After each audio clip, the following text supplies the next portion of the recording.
പ്രിയപ്പെട്ട കുട്ടികളെ, മാത്സ് ക്ലാസ്സിലേക്ക് എല്ലാവർക്കും സ്വാഗതം. കഴിഞ്ഞ ക്ലാസ്സിൽ നമ്മൾ കുറച്ച് പ്രോബ്ലംസ് തന്നെയായിരുന്നു ഡിസ്കസ് ചെയ്തുകൊണ്ടിരുന്നത്. ഇനിയും കുറച്ച് പ്രോബ്ലംസ് ബാക്കിയുണ്ട്. അതും കൂടി ചെയ്തു കഴിഞ്ഞാൽ നമുക്ക് നമ്മുടെ ഈ ചാപ്റ്റർ സർക്കിൾസ് എന്ന സെക്കൻഡ് യൂണിറ്റ് അവസാനിക്കും. അതിൽ 2 പ്രോബ്ലംസ് ആണ് ഇന്ന് ടീച്ചർ ഉദ്ദേശിക്കുന്നത്. അതിൽ ഒന്നാമത്തെ problem on the board, page number 67, first one. അതിൽ ഇടയിലുള്ള പ്രോബ്ലംസ് നമ്മൾ ചെയ്തു. ഫസ്റ്റ് പ്രോബ്ലം ആണ് നമ്മളിപ്പോൾ ഇവിടെ ചെയ്യുന്നത്. There is a figure, a circle and 2 chords AB and CD. AB and CD are 2 chords extending outside the circle. 2 chords AB and CD are extending outside the circle to meet at the point P. P എന്ന പോയിന്റിൽ AB, CD എന്ന chords extend ചെയ്ത് meet ചെയ്യുന്നു. You want to prove that angles of triangle APC and triangle PBD are equal. 2 ട്രയാങ്കിളിലെ angles equal ആണെന്നാണ് prove ചെയ്യാൻ പറഞ്ഞിരിക്കുന്നത്. How will you get triangle APC? Where is triangle APC? A, P and C. If you join AC, you will get a triangle APC. Otherwise, you will not get a triangle. Joining AC. Now you will get a triangle APC, the lengthy triangle. And how will you get a triangle PBD? PBD, joining B and D, joining BD. You will get the small triangle PBD, the large triangle PAC and the small triangle PBD. You want to prove that angles of both the triangles are equal. How can we? Triangle APC, triangle PBD. APC, triangle PBD. Both the triangles have common angle, you know. While looking on this figure, you know that in triangle APC, P is there. In triangle BPD, P is there. Both are same.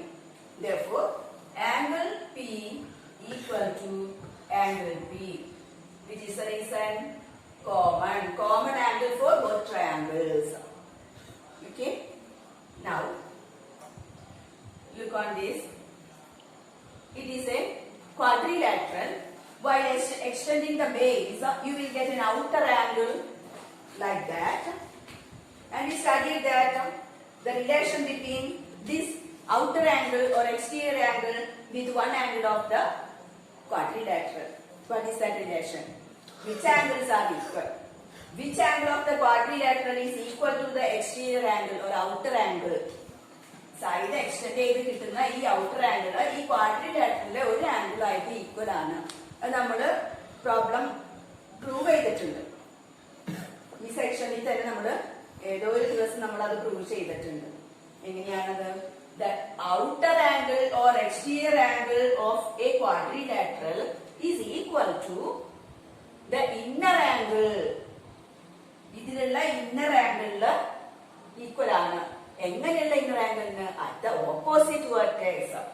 ഈ വെർട്ടെക്സിലുള്ള outer angle opposite വെർട്ടെക്സിലുള്ള ആംഗിളിന് equal ആണ്. അപ്പൊ ഈ വെർട്ടെക്സിന്റെ opposite തന്നെ വരുന്നത് ഈ ആംഗിളിനാണ് ഈക്വൽ ആവുന്നത്. Both angles are equal. Got the idea? Similarly, you got the figure. ABDC is a quadrilateral, you know. ABDC is a quadrilateral. What about this angle? It is the outer angle of this quadrilateral. Comparing. Angle B is the outer angle of the quadrilateral. It is equal to, in the same way, this B is equal to which angle? Angle C of the quadrilateral ABDC. Angle C is the opposite vertex. B എന്നതിന്റെ opposite ആയിട്ട് കിടക്കുന്ന vertex ആണ് C. അപ്പൊ B യിലുള്ള outer angle, C യിലുള്ള inner angle, opposite vertex ആയ C യിലെ inner angle ന് equal ആണ് ഈ കണ്ടീഷൻ ഉപയോഗിച്ച്. And angle B is the angle in the small triangle and angle C is the angle in the large triangle PAC. C എന്ന് പറയുന്നത് PAC യിലെ ഒരു ആംഗിൾ ആണ്. ഡി എന്ന് പറയുന്നത് പി ബി ഡിയിലെ ഒരു ആംഗിൾ ആണ്. അപ്പൊ രണ്ടിലെയും ഓരോ ആംഗിൾ നമുക്ക് ഈക്വൽ ആയി. അപ്പൊ എന്തായി എ പി സി എന്ന ലാർജ് ട്രയാംഗിളിലെ angle C is equal to which one angle B. ഇതാണ് അതിന്റെ condition. Interior and angle at opposite. Got idea? അപ്പൊ അതവിടെ എഴുതി വെക്കുക ബ്രാക്കറ്റിൽ കേട്ടോ. Interior and angle at opposite വേണമെങ്കിൽ എഴുതാം. exterior angle, interior അല്ല, exterior equal to interior at the opposite vertex. അതാണ് അതിന്റെ റീസൺ. ഇതുപോലെ തന്നെ ഇതേ റിലേഷൻ സാറ്റിസ്ഫൈ ചെയ്യുന്ന മറ്റൊരു പെയർ ആംഗിൾ അവിടെ വരുന്നുണ്ട്. ഇതേപോലെ തന്നെയുള്ളത്. ഇത് നോക്കൂ. What about angle D? Angle D is the exterior angle of this quadrilateral ABDC. D യിലെ exterior angle ആണ് angle D. Angle D എന്ന് പറഞ്ഞാൽ ഈ ചെറിയ ട്രയാംഗിളിലെയും കൂടി ആംഗിൾ ആണ് അല്ലേ? അപ്പൊ ഈ exterior angle ഇതിന്റെ ഓപ്പോസിറ്റ് വെർട്ടെക്സിലെ ഇന്നർ ആംഗിളിന് ഈക്വൽ ആയിരിക്കും. D എന്നതിന്റെ ഓപ്പോസിറ്റ് വെർട്ടെക്സ് ആരാ? A. അപ്പൊ A യിലെ ഇന്നർ ആംഗിളിന് ഈക്വൽ ആണ് D യിലെ ഔട്ടർ ആംഗിൾ. ഒരു വെർട്ടെക്സിലെ ഔട്ടറും ഓപ്പോസിറ്റ് വെർട്ടെക്സിലെ ഇന്നറും. ഈ വെർട്ടെക്സിലെ ഔട്ടറും ഇതിന്റെ ഓപ്പോസിറ്റ് വെർട്ടെക്സിലെ ഇന്നറും. ഈ വെർട്ടെക്സിലെ ഔട്ടറും ഓപ്പോസിറ്റിലെ ഇന്നറും. ഔട്ടറും ഇന്നറും. അപ്പൊ അതുപോലെ ആംഗിൾ ഡി എന്ന് പറഞ്ഞ സ്മോൾ ട്രയാംഗിളിലെയാണ്. ആംഗിൾ എ എന്ന് പറയുന്നത് ലാർജ് ട്രയാംഗിളിലെയാണ്. അപ്പൊ ലാർജ് ട്രയാംഗിളിലെ angle A equal to angle D. ഇതേ റീസൺ തന്നെ. അപ്പൊ ഡിറ്റോ ടു മാത്രം ടീച്ചർ. അപ്പോ മൂന്ന് ആംഗിൾസും ഈക്വൽ ആണെന്ന് കിട്ടി. അതല്ലേ പ്രൂവ് ചെയ്യാൻ പറഞ്ഞത്? Angle A P C, angles of triangle A P C and triangle P B D are equal. P B ഡിയിലെ മൂന്ന് ആംഗിൾസും, പി ബി ഡിയിലെ angle P, angle P, angle D, angle B, മൂന്ന് ആംഗിൾസും പി എ സിയിലെ large ട്രയാംഗിളിലെ മൂന്ന് ആംഗിൾസിന് ഈക്വൽ ആണ്. ഒരാൾ കോമൺ ആയിട്ടുള്ളതാണ്. പിന്നത്തെ രണ്ടെണ്ണം എയും സി, പി എ സി. അപ്പോ എ പി സിയിലാണ് ഈ മൂന്ന് ആംഗിൾസ്. എ പി സിയിലെ മൂന്ന് ആംഗിൾസ് പി ബി ഡിയിലെ മൂന്ന് ആംഗിൾസിന് ഈക്വൽ ആയി. അതാണ് നമ്മളോട് പ്രൂവ് ചെയ്യാൻ പറഞ്ഞിരിക്കുന്നത്. Prove that angles of triangle A P C and triangle P B D are equal. Common ആംഗിളും എക്സ്റ്റീരിയർ ഇന്റീരിയർ റിലേഷൻ വെച്ചിട്ട് കിട്ടുന്ന രണ്ട് ആംഗിൾസും ഈക്വൽ ആയി. അപ്പൊ ഫസ്റ്റ് സെക്ഷൻ നമ്മുടെ കഴിഞ്ഞു. ഇനി ഇതിൽ തന്നെ രണ്ടാമത്തെ സെക്ഷൻ ഉണ്ട്. Question is prove that PA into PB equal to PC into PD. ഇതുപോലത്തെ റിലേഷൻ നമ്മൾ പഠിച്ചിട്ടുണ്ട്.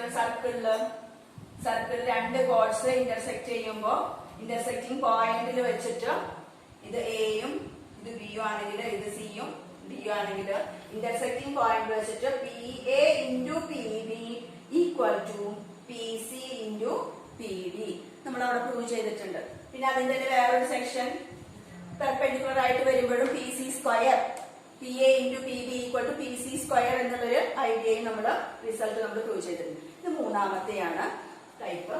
P A into P B equal to P C into P D. പേരൊക്കെ അത് തന്നെയാണ്. P A, P B, P C, P D ഒക്കെ തന്നെയാണ് ആ റിസൾട്ടിൽ നമ്മൾ പഠിച്ചത്. ഇവിടെ അത് തന്നെയാണെങ്കിലും ലെങ്ത്തുകൾ ഡിഫറെന്റ് ആണ്. അവിടെ വരുന്ന പി എ അല്ല ഇവിടത്തെ പി എ, അവിടെയുള്ള പി ബി അല്ല ഇവിടെ വരുന്ന പി ബി, ആ പി സി പി ഡി അല്ല ഇവിടെയുള്ള പി സി പി ഡി. വ്യത്യാസമുണ്ട്. അവിടെ സർക്കിളിന്റെ ഉള്ളിലായിരുന്നു, ഇവിടെ പുറത്തേക്ക് മീറ്റ് ചെയ്യാണ്. പി എന്ന് പറയുന്ന ആള് പുറത്താണ്. Meeting point of the chords is outside the circle.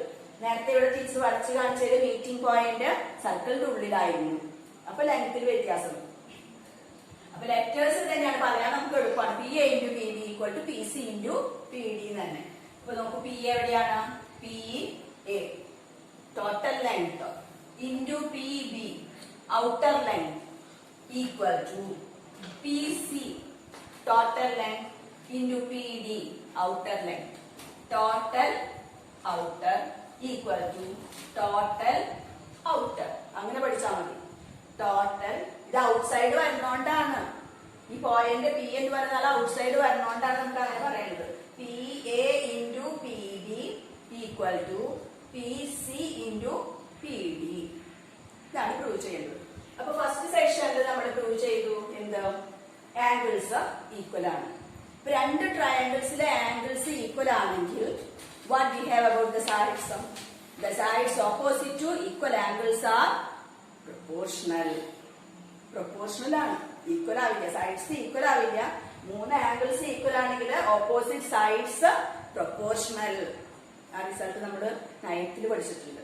അപ്പൊ നമുക്ക് ഇവിടെ എന്താ എഴുതാം? ആംഗിൾസ് ടീച്ചർ അവിടെ മാർക്ക് ചെയ്തിട്ടുണ്ട്.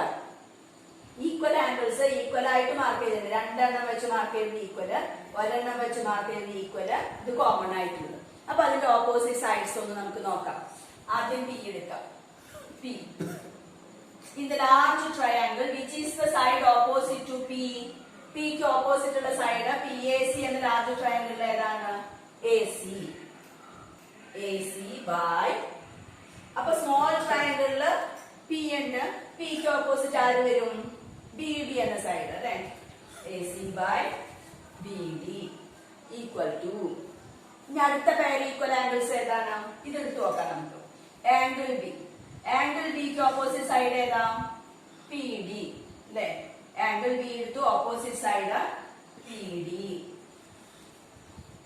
പി ഡി അല്ല, നമ്മള് എ സി എടുത്തത് ഏതിനാണ്? വലിയ ട്രയാംഗിളിലാണ്. അപ്പൊ വലിയ ട്രയാംഗിളിന്റെ തന്നെ മുകളിൽ വരണം എല്ലാ കാര്യങ്ങളും. ചെറിയ ട്രയാംഗിളിന്റെ എല്ലാം അടിയിൽ വരണം. അപ്പൊ മുകളിൽ എടുക്കുന്നത് നമ്മുടെ വലിയ ട്രയാംഗിളിന്റെ ആണ്. അപ്പൊ ഇത് എടുത്തു കഴിഞ്ഞാൽ ഇതിന് ഈക്വൽ ആയിട്ട് സി ആണ് വരുന്നത് അല്ലെ. അപ്പൊ സി തുടങ്ങി കഴിഞ്ഞാൽ സിക്ക് ഓപ്പോസിറ്റ് ആരാ വരുന്നത്? P A. റൈറ്റ്. സി എടുത്താൽ ഓപ്പോസിറ്റ് പി എ ബൈ, ഇനി സിക്ക് ഈക്വൽ ആയിട്ട് വരുന്ന ആംഗിൾ ആരാണ്? Angle B. അപ്പൊ ആംഗിൾ ബിക്ക് ഓപ്പോസിറ്റ് ആരാണ്? പി ഡി ഈക്വൽ ടു, ഒരു പേരും കൂടി ഉണ്ടല്ലോ. വലിയ ട്രയാംഗിളില് എ എടുത്തു. ഈക്വൽ ആയിട്ട് വരുന്ന എയുടെ ഓപ്പോസിറ്റ് ആരാ വരുന്നത്? P C. വലിയ ട്രയാംഗിൾ ആണ് കേട്ടോ. അപ്പൊ എക്ക് ഓപ്പോസിറ്റ് സി ഡി എന്നല്ല എടുക്കേണ്ടത്. സി ഡി എന്ന് പറഞ്ഞാൽ ക്വാഡ്രിലാറ്ററൽ സൈഡാണ്. നമുക്ക് ട്രയാംഗിളിന്റെ സൈഡാണ് കിട്ടുന്നത്. അപ്പൊ എക്ക് ഓപ്പോസിറ്റ് വരുന്ന സൈഡ് ഏതാണ്? പി സി ബൈ, എക്ക് ഈക്വൽ ആയിട്ട് ഇവിടെ ഏതാ വരുന്നത്? ഡി അല്ലെ. ഒരേപോലെ മാർക്ക് ചെയ്തിരിക്കുന്നത്.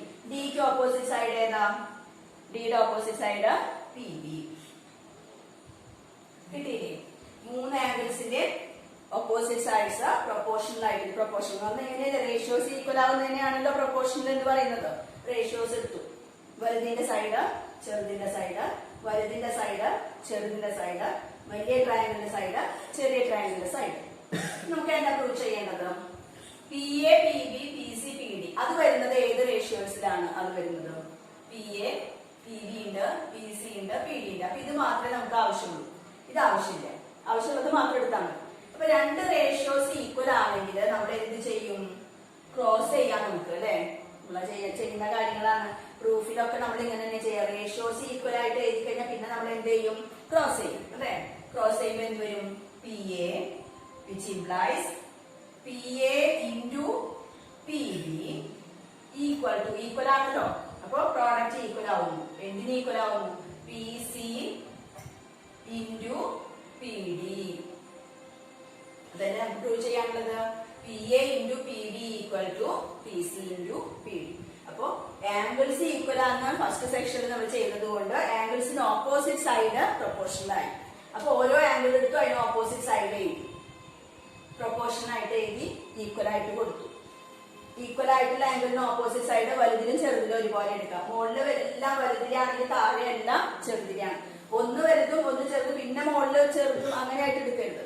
മുകളിൽ എടുക്കുന്നതൊക്കെ ന്യൂമറേറ്ററിൽ വരുന്നതൊക്കെ വലുതിന്റെ ആണെങ്കിൽ ഡിനോമിനേറ്ററിൽ വരുന്നതെല്ലാം ചെറുതിന്റെ സൈഡ് ആയിരിക്കണം. ചെറിയ ട്രയാംഗിളിന്റെ സൈഡ് ആയിരിക്കണം.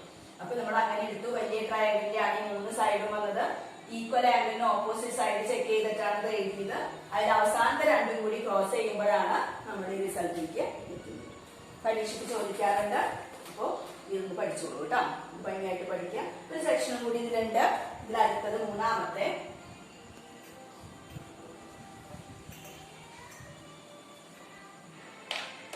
മൂന്നാമത്തെ section PV equal to PD. If PV equal to PD